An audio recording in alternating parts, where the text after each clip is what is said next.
تفسیر القرآن آج کا سبق سورہ بقرہ آیت نمبر 75۔ اعوذ باللہ من الشیطان الرجیم، بسم اللہ الرحمن الرحیم۔ افتطمعون ان یؤمنوا لکم وقد کان فریق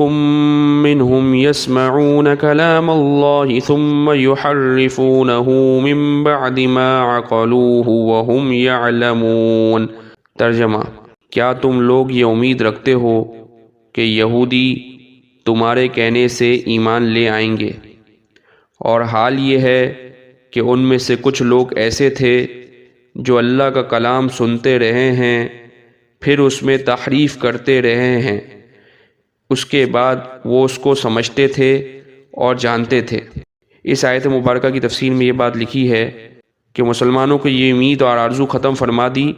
کہ یہودی ایمان لائیں گے، یعنی مسلمانوں کی امید اور آرزو ختم فرما دی کہ یہودی ایمان لائیں گے، اور فرمایا کہ ان کے اسلاف کا یہ حال تھا کہ اللہ کا کلام سنتے تھے پھر جانتے بوجھتے اور سمجھتے ہوئے اس میں تحریف کر دیتے تھے، اور یہ لوگ ان پر اب تک کوئی نکیر نہیں کرتے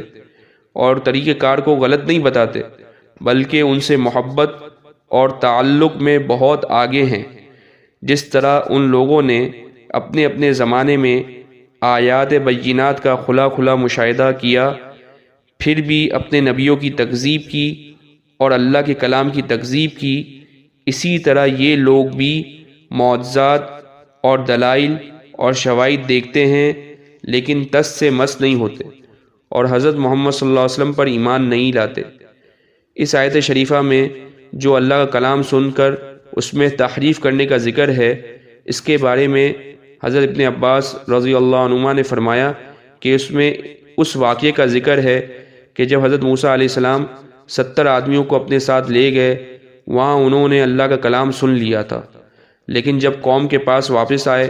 تو انہوں نے اس کے خلاف بیان دیا جو وہاں سن کر آئے تھے۔